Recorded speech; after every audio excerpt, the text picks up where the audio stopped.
अस्सलाम वालेकुम dear students. आप में से कुछ स्टूडेंट्स को इशू आ रहा था कि ये जो बैकग्राउंड वाला क्वेश्चन है इसको कैसे आपने सॉल्व करना है। तो मैंने आपसे कहा था कि इसको आपने हेडिंग्स में लिखना है जिससे आपका इम्प्रेशन अच्छा पड़ेगा। पहली हेडिंग जो बन जाएगी वो क्या होगी कि ब्रीफ स्कूल इंट्रोडक्शन। अब चूँकि स्कूल क्लोज़ हैं तो इस वजह से आप स्कूल का एग्जैक्ट तो नहीं वो कर सकते, लेकिन जो आपने चिल्ड्रन सेलेक्ट किए हैं तो वो भी तो किसी स्कूल में जा रहे होंगे, ठीक है। तो आपने उस स्कूल का इंट्रोडक्शन दे देना है, उस स्कूल का नाम बताना है, उसके बाद कि वो स्कूल कब से बना है और उसके अलावा वो हाई स्कूल है, प्राइमरी स्कूल है, एलिमेंट्री स्कूल है। उसके बाद ये बताना है कि स्कूल में गर्ल्स भी हैं, बॉयज़ भी हैं या कंबाइन है या किस तरह का वो स्कूल है, सिटी का स्कूल है, विलेज साइड का स्कूल है। उसके बाद जो दूसरी हेडिंग बनेगी वो होगी एरिया ऑफ स्कूल। अब एरिया क्या है कि जो स्कूल आपने सेलेक्ट किया है वो कितने एरिया को कवर कर रहा है, यानी कि कितने कनाल का वो स्कूल है और कवर्ड कितना है, अनकवर्ड कितना है, उसमें कितने क्लासरूम्स हैं, क्या उसमें कंप्यूटर लैब है, साइंस लैब है, लाइब्रेरी है, और इसके अलावा स्कूल बिल्डिंग को कैसे डेकोरेट किया गया है, उसके अंदर प्लांट्स हैं या नहीं हैं। तो ये सारी चीज़ें आपने इसमें लिखनी है। नेक्स्ट हेडिंग जो बनेगी रेपुटेशन ऑफ स्कूल। रेपुटेशन का क्या मतलब है कि आपने ये बताना है कि स्कूल में टीचिंग स्टाफ कितना है, ठीक है, और क्या वो क्वालिटी ऑफ एजुकेशन पे फोकस करते हैं कि नहीं करते, अच्छे रिज़ल्ट्स उनके बोर्ड में आते हैं या नहीं आते, ठीक है, और इसके अलावा वो टीचर्स कैसे हैं, हार्ड वर्किंग हैं, कोऑपरेटिव हैं, ठीक है, और उनकी रेशो क्या होती है पासिंग।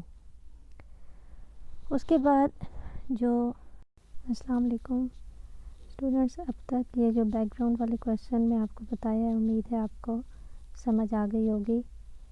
फर्दर उसके बाद जो रेपुटेशन ऑफ स्कूल के बाद हेडिंग बनेगी वो है डेमोग्राफिक डिटेल्स ऑफ पार्टिसिपेंट्स।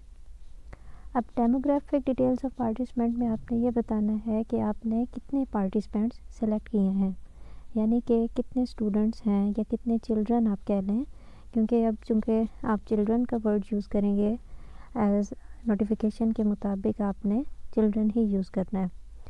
तो कितने चिल्ड्रन आपने सेलेक्ट किए हैं और क्या वो जो आपने सेलेक्ट किए हैं वो सेम इसी स्कूल के हैं या आपने डिफरेंट स्कूल के सेलेक्ट किए हैं।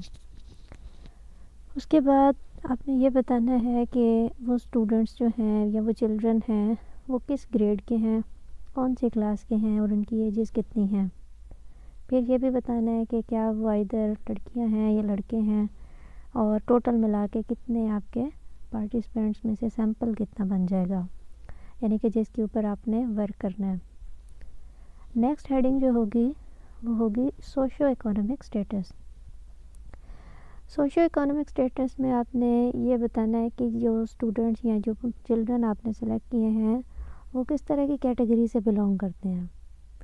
क्या आइदर वो रिच फैमिली से हैं यानी अपर क्लास फैमिली से हैं, लोअर क्लास फैमिली से हैं, या फिर वो मिडिल क्लास फैमिली से हैं। उसके बाद नेक्स्ट जो है हेडिंग कि ऑक्यूपेशन एंड अर्निंग ट्रेंड्स, कि जो बच्चे आपने सेलेक्ट किए हैं उनके जो पेरेंट्स हैं वो क्या काम करते हैं। एग्रीकल्चर है यानी कि कोई एक्टिव जॉब्स हैं उनकी, कोई फार्मर है, कोई सर्वेंट्स हैं, ये आपने देखना है। उनमें से ऐसे कौन से चिल्ड्रन हैं जिनके जो पेरेंट्स हैं वो ऑफिसेज में जॉब करते हैं या कोई दूसरी किस्म की जॉब करते हैं, वो बताना है। और उनकी किस चीज़ में इन्वॉल्वमेंट ज़्यादा है, कोई पैसिव जॉब है, एक्टिव जॉब है, और क्या उनके कोई फाइनेंशियल इश्यूज़ हैं या नहीं हैं, क्या उनकी नीड्स फुलफ़िल हो रही होती हैं या नहीं होती, और उनकी हेल्थ कंडीशन कैसी है। उसके बाद नेक्स्ट हेडिंग जो होगी लिटरेसी रेट।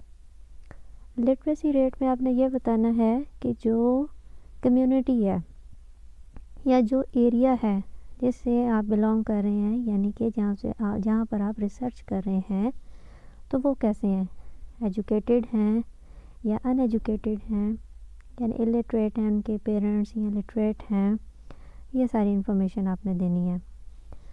उसके बाद एकेडमिक क्वालिटी। एकेडमिक क्वालिटी में ओवरऑल बता देना है कि जो स्कूल है या वो उसमें टीचर्स वगैरह हैं वो किस तरह की पढ़ाई है, वहाँ पे एजुकेशन कैसी प्रोवाइड की जा रही है और पेरेंट्स कितना इंटरेस्ट लेते हैं। और इसके बाद आ जाती हैं स्पेशल ट्रेड्स। नेक्स्ट हेडिंग जो होगी स्पेशल ट्रेड्स, जिसमें आपने ये बताना है कि ऐसी कौन सी मतलब खुसूसियत है वहाँ के एरिया में या उन चिल्ड्रन में या उनके पेरेंट्स में जो डिफ़र करती है बाकी तमाम लोगों से या बाकी तमाम एरियाज़ से। अब आपने इसके अकॉर्डिंगली अपना क्वेश्चन लिखना है और